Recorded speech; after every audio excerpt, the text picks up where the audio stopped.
Monsieur Wave. Yo, apply. Yo, luta do dede. Luta mo nulo jël moto nga andil ma xaalis. Hello? Bësal mu fine. What?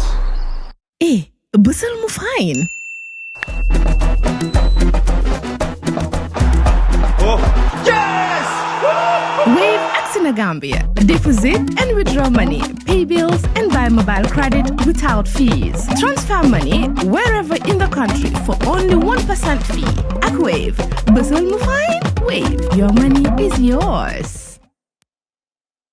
Jar Oil. The company have filling stations across the country, and our rates are relatively cheaper than anyone else across the country. Jar Oil is the biggest producer and distributor of cement in the country with the most competitive prices in the market.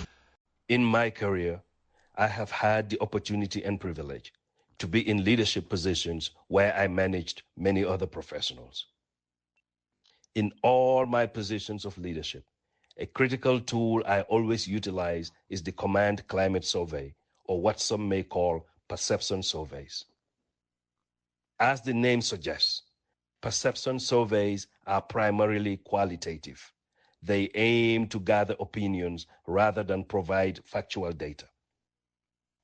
Perception surveys are intended to capture the people's views. And for governments, the views of the citizens you serve should be paramount at all times. Whether you agree or disagree with those opinions is not as critical. For our judiciary, the question of whether the Gambian judiciary is corrupt should not be your primary concern. Similarly, the question of corruption in the Gambian parliament or the office of the president should not be the main focus. The critical point is that according to the Afrobarometer survey, the Gambian people perceive the judiciary, parliament, and office of the president as corrupt. If the leadership of these institutions recognize the value of perception management, they would not have resorted to issuing defensive press releases they believe counter the findings of the Afrobarometer survey. No, a government with qualified public affairs or public relations officials would have used the survey results to put together a coherent and effective strategy to combat the negative perception or negative opinions Gambians have of the judiciary, parliament, and office of the president.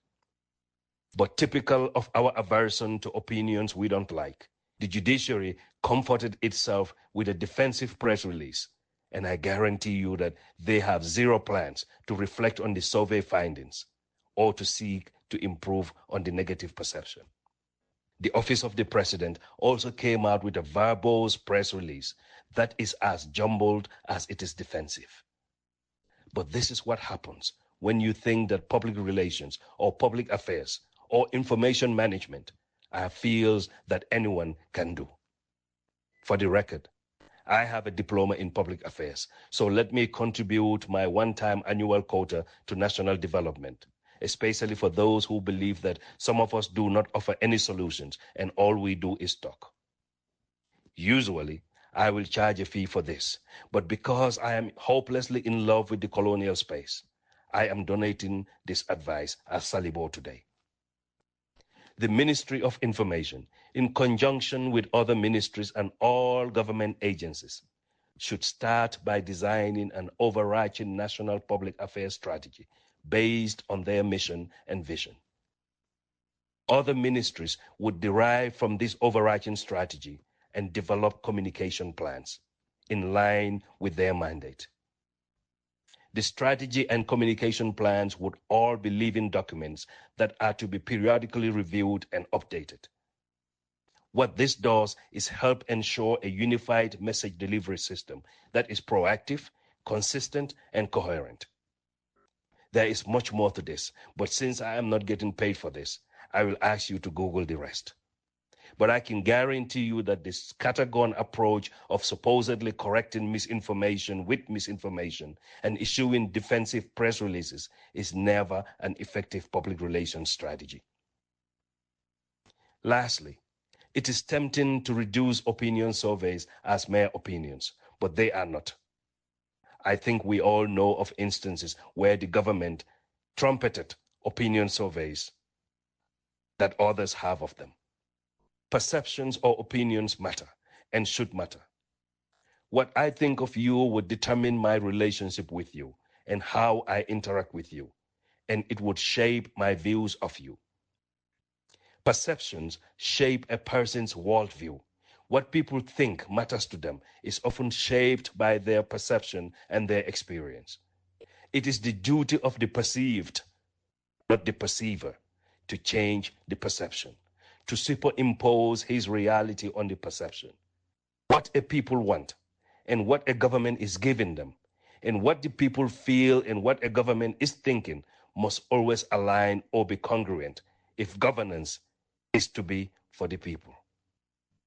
A government that understands governance always feels the public pulse, always has its ears to the ground to hear the unheard and the silent, rustling of the leaves and dropping of the dew, always gauges its performance through the opinions of the public. A government would always ask not what it is giving the public, but what the people want and how they feel. Such a government puts the searchlight everywhere, at every nook and crevice, to see, to feel, to touch, and to smell. Jar Oil, the company, have filling stations across the country, and our rates are relatively cheaper than anyone else across the country. Jar Oil is the biggest producer and distributor of cement in the country with the most competitive prices in the market.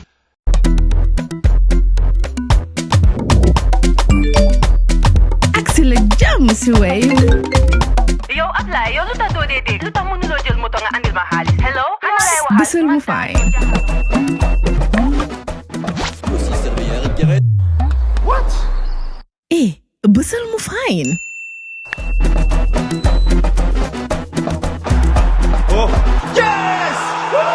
Wave Axina Gambia. Deposit and withdraw money, pay bills and buy mobile credit without fees. Transfer money wherever in the country for only 1% fee. At Wave.